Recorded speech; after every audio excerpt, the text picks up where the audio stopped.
합니다.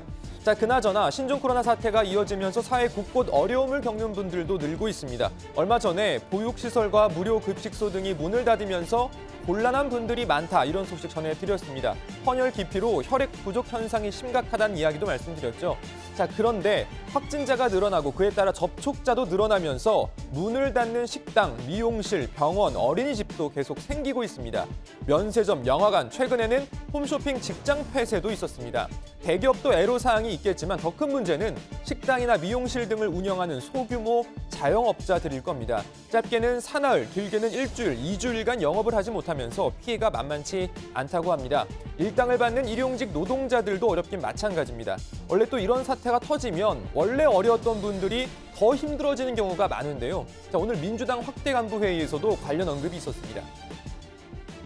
확진되거나 자가격리된 특수고용 노동자와 일용직 노동자들은 일손을 놓게 되면 생계에 문제가 생깁니다. 자가격리 대상자는 법적으로 유급 휴가를 받게 되지만 휴업수당은 의무사항이 아니기 때문입니다. 현장 어려운 노동자들의 그런 재원보조 대책도 저희가 또 추가로 한번 검토해 봐야 될 것 같습니다. 자, 유급 휴가 대상은 정확히 어디까지인지, 또 일터가 휴업을 하게 되면 당장 이 급여를 받을 수 있는 건지 없는 건지 궁금한 게 한둘이 아닌데요. 이건 들어가서 좀 더 전해드립니다. 일단 오늘 발제 이렇게 정리합니다. 황교안 서울 종로 출마키로 황소처럼 달려갈 것. 예, 고석순 반장이 마지막에 얘기했던 것부터 잠깐 짚어보도록 하죠. 일단 요즘 신종 코로나 때문에 확진자가 지나갔다, 또는 확진자의 밀접 접촉자가 있더라, 그러면 문을 닫는 곳이 아주 많습니다. 물론 이제 방역이 최우선이니까 문을 닫아야 되지만, 그럴 경우 일반 직원들은 휴가를 내거나 또는 회사에서 휴업수당을 준다거나 할 수 있겠지만, 일용직 노동자 같은 분들은 또 상당히 당장 생계가 어려워지는 부분도 있습니다. 그래서 전문가를 한번 또 연결해서 잠깐 물어보겠습니다. 소나무 노동법률사무소의 김효신 노무사가 잠깐 연결돼 있습니다. 노무사님 나와 계시죠? 네, 안녕하세요. 예, 안녕하십니까. 일단 네. 어제 GS 홈쇼핑의 경우 임시 휴업을 했습니다. 내일까지 하는 걸로 알고 있는데요. 먼저 네네. 이렇게 근무하던 회사가 휴업을 하게 되는 경우 직원들은 네. 어떻게 되는 겁니까? 예를 들어서 유급 휴가 이런 식으로 되는 건가요? 말씀을 드리면 원래는 근로자가 쉬는 것이 이제 휴가가 휴일이 있는데요. 예. 이 휴가가 휴일에 대해서 유급으로 정해놓고 있지 않는 이상 무급이 원칙입니다. 그런데 우리 근로기준법을 보면 사용자의 기책 사유로 휴업할 경우에는 평균 임금의 70%를 지급해야 된다는 휴업 수당을 규정해 놓고 있는데요. 예. 과연 이 신종 코로나 때문에 휴업을 하게 되는 경우가 그렇다면 사용자의 기책 사유, 즉 사업주의 세력 범위 내에서 일어나는 경영상 장애에 해당되는지 여부가 관건이거든요.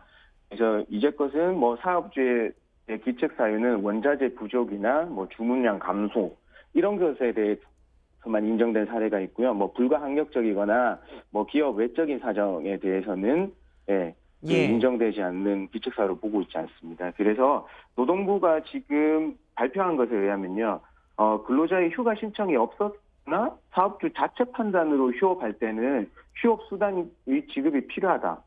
그러나 정부의 격리 조치 등 불가항력적으로 휴업할 때는 휴업 수당이 발생하지 않는다고 하고 있습니다. 예, 지금 법적으로 그러면 휴업 수당이 나오지가 않는다는 건데, 네, 맞습니다. 지금 듣기로는 또 정부에서 사업자가 자체적으로 휴업을 하는 것 쪽으로 좀 유도를 해서 휴업수당이 나오는 쪽으로 유도를 한다, 이렇게 지금 네. 듣고는 있습니다. 각 네네. 사업장별로 다르겠군요.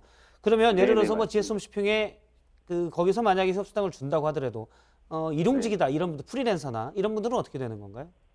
사실 일용직 분들 같은 경우에는 일일 단위로 근로관계가 종료되시는 분들이거든요. 예. 그렇기 때문에 근로관계가 계속 이어지고 오시는 분들이 아니기 때문에 사실 제일 어려운 경우에는 일용직 근로자분들 같은 경우에도 예. 유급을 논할 수가 없고요. 그다음에 프리랜서 역시도 우리 근로관계로 맺어진 사용자와 근로자 관계가 아니라 사업자와 사업자 관계로 맺어진 어떤 민법의 고용 관계로 맺어진 부분인 거니까 우리 근로기준법에 정해져 있는 휴업 수당이나 어떤 급여가 나가야 된다는 부분도 예. 논하기가 조금 어려운 점이 있습니다. 알겠습니다. 앞서 이제 민주당 회의에서 이런 일용직 노동자나 특수고용 노동자에 대한 재원 마련을 통한 대책이 필요하다 이렇게 했는데 듣고 보니 네네. 예, 맞는 것 같습니다. 그러면 확진 환자나 또 네. 보건당국에서 자가 격리된 분들 이 안에는 뭐 임금 노동자도 있을 수 있고 자영업자도 있을 네. 수 있는데요. 이들에 대한 지원은 네. 어떻게 되는 겁니까? 네, 뭐 근로자분들 같은 경우에는 우리 회사에는 뭐 취업 규칙이나 단체 협약이나 뭐 사규 등이 있습니다. 그 사규에서 이런 그 근로자의 개인적 질병의 경우에도 유급 병가로 규정한 조항이 있다면 그 제도를 활용하셔서 유급으로 처리해 주시면 되는 거고요. 대신에 아까도 말씀드렸다시피 중소규모의 사업장 같은 경우에는 다른 사규나 별도의 규정을 마련해 두고 있기가 거의 없거든요. 그래서 이런 경우에는 노동부에서는 뭐 메르스 때처럼 휴업 또는 휴직 수당 일부를 지원할 예정이라고 하니까 예. 우선 유급 휴가로 처리해 주심이 조금 좋을 듯합니다. 예. 네. 네, 알겠습니다. 뭐 지금 이어지는 질문 같긴 한데요. 조금 세부적인 네네. 사례로 들어가서 예를 들어서 뭐 네. 이제 택시 기사님이 이제 확진 환자를 태웠다가 이제 회사 차원에서 자가 격리가 됐는데 이런 경우에는 네. 그럼 수당이나 특히 뭐 여전히 일부 지역이나 회사에서는 산학금 제도가 이제 아름아름 운영 중이잖아요. 이 산학금을 네네. 못 내서 받는 불이익 이런 건 좀 어떻게 법적으로 좀 처리가 될 수 있나요? 네, 우리 법에서는 산업재해보상보험법에서는 그 업무 수행 중에 사고나 질병이 날 경우에는 산재 보상을 처리해 주도록 되어 있습니다. 이분은 즉 택시 운전을 하시다가 그 감염된 경우니까 당연히 업무상 질병으로서 산재 보상의 대상에 해당될 겁니다. 그래서 뭐 이거는 뭐 감염자 치료하던 의사나 간호사가 감염돼서 치료 보상받는 사례랑 똑같다고 보시면 되는데요. 그러니까 산업재해로 인해서 산재 보상이 인정되면 취업하지 못한 기간에 대해서 평균 임금의 70%인 휴업 수당이 지급됩니다. 그걸로 해서 불이익이 어느 정도 상쇄된다고 보시면 되겠습니다. 또 뭐 메르스 사태를 말씀 안 드릴 수가 없는데요. 메르스 사태 당시 때도 부산의 컴퓨터 회사의 직원분이 대전의 한 병원에 컴퓨터 프로그램 관련 파견 업무 하시다가 감염되었는데 이 경우에도 산재가 인정되었다고 제가 들었습니다. 예. 알겠습니다. 또 이제 다음 질문이 이 보육 문제 또 질문 드려야 될 것 같은데 이 지자체 결정이나 혹은 이 자체 판단으로 어린이집이나 유치원이 문을 지금 닫는 경우가 많이 있는데 이 맞벌이 네. 부부들 같은 경우에는 뭐 연차 또는 뭐 육아휴직을 써서 지금 뭐 이렇게 보육을 하고 있는 경우가 많은 것 같습니다. 만약에 근데 연차를 다 쓰게 된 상황이면 어떻게 좀 할 수 네. 있을까요? 작년까지만 하더라도 뭐 연간 90일 중에서 최소 30일 단위로 사용해야 되는 가족 돌봄 휴직이라는 게 있었는데요. 근데 올 1월 1일부터는 1일 단위로 10일까지 자녀 양육의 경우에도 사용할 수 있는 가족 돌봄 휴가라는 게 신설되고 시행되고 있습니다.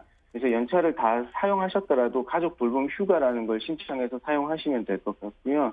또한 이 가족의 범위도 배우자나 자녀 부모에서 조부모나 손자녀까지 범위가 확대되었다는 것. 그런데 조금 아쉬운 점은 가족 돌봄 휴가는 그 무급이 원칙이거든요. 근데 뭐 근속 기간에도 포함되고요. 뭐 퇴직금에서 다른 불이익은 없다는 점은 또 말씀을 드리겠습니다. 예. 일단 연차를 다 써도 가족 휴가를 쓸 수 있는데 무급이라는 점이 좀 네. 걸리겠군요. 네. 알겠습니다. 그게 조금 아쉽습니다. 네. 오늘 말씀 여기까지 듣겠습니다. 소나무 노동법률사무소의 김효신 노무사님이었습니다. 고맙습니다.